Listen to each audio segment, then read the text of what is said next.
Hello friends, तो episode start करने से पहले अगर आपने अभी तक हमारा चैनल सब्सक्राइब नहीं किया है तो सब्सक्राइब जरूर कर लें और नोटिफिकेशन बेल को भी प्रेस कर लें। तो एपिसोड स्टार्ट होता है और हम देखते हैं कि जियो अपनी पावर्स एक्टिवेट करते हुए सोच रहा होता है कि उसने कभी इस बात पर ध्यान ही नहीं दिया कि वो पिछली बैटल्स में अपनी एनर्जी को किस तरह यूज करता है, और सोचता है कि उसकी एनर्जी सर्ज एक लार्ज एरिया कवर करता है। तो वहीं ओवरलोड मोड भी उसकी बॉडी स्पीड को इंक्रीज करने के साथ साथ उसकी स्ट्रेंथ को भी इंक्रीज करता है और उसकी ज्यादा एनर्जी को भी कंज्यूम करता है, और सोचता है कि अगर मुझे एक एनिमी को डिफीट करना है तो मुझे अपनी एनर्जी को एक जगह फोकस करके अटैक करना होगा। और फिर वो अपनी स्वॉर्ड को सामने करते हुए घोस्ट फेस को उस पर अटैक करने को कहता है, जिस पर घोस्ट फेस उसे झांसा देने को मना करते हुए उस पर अटैक करने के लिए आगे बढ़ जाता है। साथ ही साथ शैडो पपेट्स भी उस पर अटैक करने लगते हैं, जिस पर जियो याबाओ की नेक्स्ट लेवल मैनिफेस्ट वाली बात को याद करने लगता है, जिसमें याबाओ ने जियो को एनर्जी सोर्स फाइंड करने को कहा था और जियो मैनिफेस्ट एक्टिवेट करने के लिए अपनी लाइफ एनर्जी को यूज करने का सोचता है, क्योंकि होली हीलिंग ड्रैगन स्केल से अभी के लिए उसकी बॉडी तो हील हो चुकी थी। इसी के साथ जियो अपनी डिवॉरिंग ब्लेड को लाइफ एनर्जी डिवॉर करने के लिए कहता है। ऐसा करते ही जियो की बॉडी ग्लो करने लगती है और डिवॉरिंग स्वॉर्ड का एनर्जी एब्जॉर्प्शन भी अपनी लिमिट्स पर पहुंच जाता है और उसका ओवरलोड मोड भी एक्टिवेट हो जाता है। और इसी के साथ जियो की बॉडी से एक स्ट्रॉन्ग ऑरा निकलने लगता है, जिससे घोस्ट फेस के साथ साथ शैडो पपेट्स भी दूर जा गिरते हैं। और जब वो जियो की तरफ देखते हैं तो वो पहले से ज्यादा स्ट्रॉन्ग लग रहा था और उसकी स्वॉर्ड मैनिफेस्टेशन भी कंप्लीट हो चुकी थी। तो ये देखकर घोस्ट फेस भी हैरान होता है, क्योंकि उसने इससे पहले ऐसा कोई भी स्किल नहीं देखा था। तो वहीं जियो मैनिफेस्टेशन सक्सेसफुल होने पर बहुत खुश हो रहा होता है और हम देखते हैं कि जियो की लाइफ एनर्जी को यूज करने की वजह से उसकी हिट्रोजेनियस पॉइजन भी फिर से एक्टिवेट हो जाता है। इसी के साथ जियो घोस्ट फेस से फिर से उस पर अटैक करने का कहता है, जिस पर वो अपने क्लोन्स बनाते हुए कहता है कि तुम्हारी ये छोटी सी ट्रिक्स मुझे नहीं डरा सकती है, और वो यिंगलुआन को जियो पर अटैक करने के लिए इशारा कर देता है।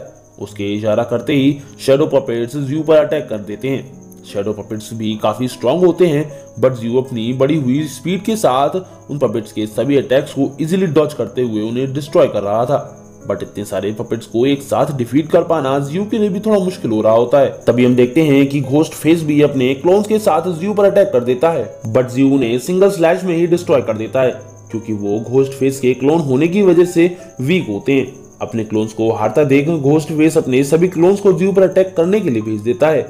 बट हम देखते हैं कि जियो शैडो पपेट्स के साथ उन क्लोन्स को भी डिस्ट्रॉय करते हुए घोस्ट फेस से कहता है कि तुमने मुझे शायद अंडर एस्टिमेट कर दिया है, क्योंकि तुम्हारा कोई भी प्लान मेरे सामने काम नहीं करने वाला है।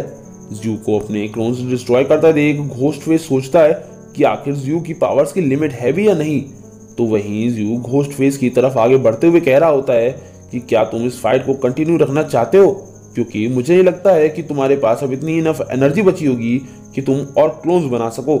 ये सुनकर घोस्ट फेस जियो को बकवास बंद करने को कहते हुए उस पर अपनी बर्स्टिंग स्वॉर्ड से अटैक कर देता है, बट जियो उसके इस अटैक को आसानी से ब्लॉक कर लेता है। ये देखकर घोस्ट फेस अपनी दूसरी skill fire and ice cloning का यूज करते हुए अपने फायर आइस वाले 2 क्लोन्स बना लेता है।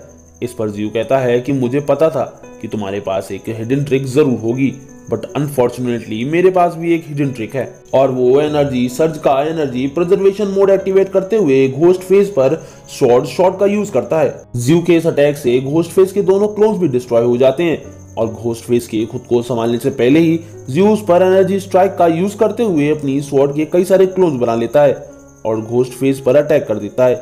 जियो के इस अटैक को घोस्ट फेस अपनी बर्स्टिंग स्वॉर्ड से ब्लॉक करने का ट्राई करता है, बट जियो के अटैक से उसकी स्वॉर्ड टूट जाती है और वो इंजर्ड होकर नीचे गिर जाता है। फिर जियो उससे अपनी हार एडमिट करने को कहता है। इस पर घोस्ट फेस हंसने लगता है और जियो को पीछे देखने को कहता है। जब जियो पीछे देखता है तो वहां घोस्ट फेस के क्लोन ने फी की गर्दन पर स्वॉर्ड रखी होती है और वो जियो को वेपन्स ड्रॉप करने के लिए कह रहा होता है। जियो को बिजी देख घोस्ट फेस यिंगलुआन को उस पर अटैक करके उसे डिस्ट्रॉय करने के लिए कहती है। तभी यिंगलुआन देखती है कि कोई घोस्ट फेस के क्लोन को ही डिस्ट्रॉय कर देता है। फिर हमें पता चलता है कि घोस्ट फेस के क्लोन को शेनोनियाओ ने डिस्ट्रॉय किया होता है। शेनोनियाओ को वहां देखकर फी बहुत खुश हो जाता है। फिर हमें शेनोनियाओ बताती है कि जियो को उसने वियर्ड सा बिहेव करता देखा तो उसका पीछा किया, और जैसा कि उसे लगा था कि ये किसी ट्रबल में होगा, ठीक उसने वैसा ही पाया। शेनोनियाओ को वहां देखकर घोस्ट फेस कहता है कि ये बिच एंड टाइम पे कहां से आ गई। इस पर जियो कहता है कि क्या ये तुम्हारे लास्ट वर्ड्स हैं, और वो घोस्ट फेस की गर्दन पर अपनी स्वॉर्ड पॉइंट कर देता है। इस पर वो ज्यू को कन्विंस करने की ट्राई करता है और कहता है कि शायद हमारे बीच एक मिसअंडरस्टैंडिंग थी और वो खत्म हो गई है। जिस पर ज्यू कहता है कि मैंने तुम्हें एक चांस दिया था और वैसे भी मैं इतने सारे पॉइंट्स अर्न करने और रिवॉर्ड्स को अर्न करने का चांस कैसे छोड़ सकता हूँ। और इसी के साथ ज्यू अपनी स्वॉर्ड से घोस्ट फेस को खत्म कर देता है। घोस्ट फेस के डेड होते ही ज्यू को सिस्टम नोटिफिकेशन आता है कि घोस्ट फेस मारा जा चुका है।